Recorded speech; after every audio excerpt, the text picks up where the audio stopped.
Daily Broadside Day 703. Last night I took in the new 3-part series on Scott and Lacey Peterson's tumultuous ending of life together, both between prison and the bay where she rested until they found her torso. So here's the thing. I had forgotten I think I had forgotten how ridiculously popular this case was in the early 2000s, 2002 I think it was.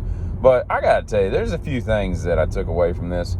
I think I knew about 85% of this case, or remembered it, or whatever. There are a couple little things that they pointed out that I had forgotten or didn't know. But for the most part, Scott Peterson's got to be one of the dumbest people I've ever. You got to be like smarter than the average bear to pull off an unaliving of an 8-month-old pregnant woman who's doted on by everybody around her, and by all accounts seems to be a delightful human being that you apparently didn't want on the planet because you met up with some chick wherever you met her up, man. But he does not have the mental capacity to do what needed to be done, and I'm not encouraging that it be done, but he's just not built that way. And man, but it was just funny to watch that part. Like he still to this day maintains his innocence, you know.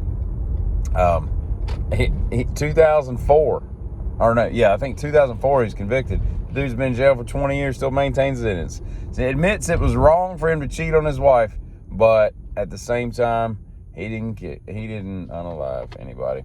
So there's that. But here's a couple things, right? Number one, the fertilizer industry in the 90s must have been absolutely bonkers insane. Mad money. They were throwing around $500,000 rewards for Lacey and all this. And I get you can't put a price on, your kids or whatever. And I don't know who was fronting all this money, but that's $874,000 in today's amount.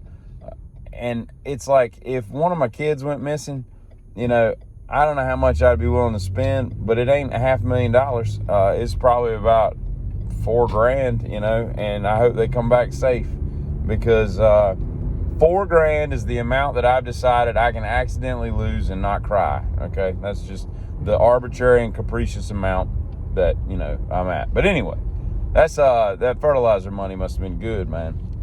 And you know how you see on the used markets, you'll be like, hey, used boat, only used once. Well, somebody got a smoking deal on that Fishmaster, Game Fisher, or Game Master, whatever that boat was called, because that thing was bought on the 9th. It was used to destroy her on the 24th, and then it was never used again. That thing went in the bay one time, and then somebody got a smoke. I think we should do a documentary on where that boat is these days, because that thing's still out in the water somewhere. But yeah, he was a dummy. I'd tell you one thing they should have done with the documentary, though, if you've seen it, is a family tree. Because there's so many dang step cousins and step brothers and sisters. Everybody's married 2 or 3 times and all these friends. I'm like, whose side is this person on? Because the Peterson family, for the most part, apparently still believes and maintains an innocence. In fact, one of the morons in that family, Janie, got a gun and went and got a law degree so that she could work on freeing him.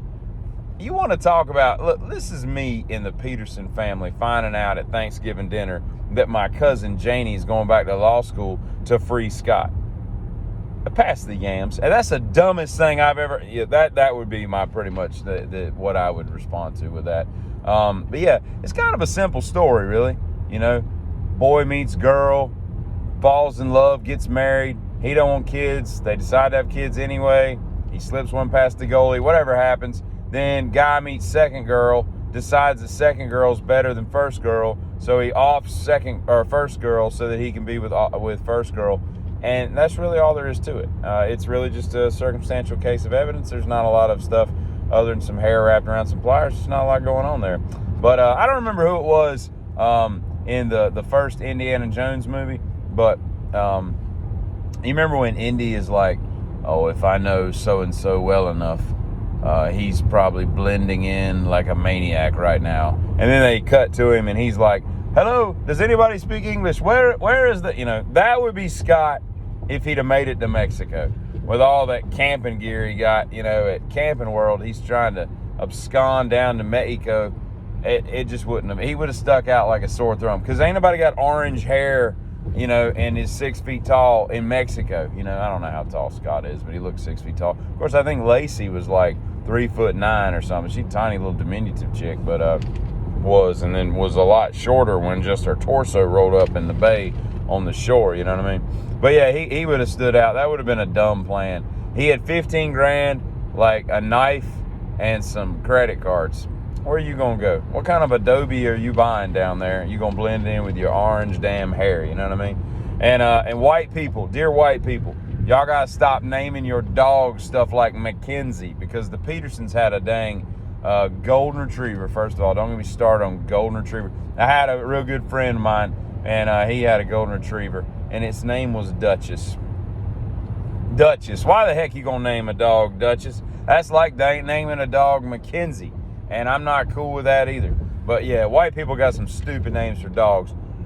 But yeah, I mean, it's an interesting tale, I guess. It was worth 2 hours and 52 minutes or whatever I spent last night watching it. But yeah, the last thing I'll say is Amber Fry, call me.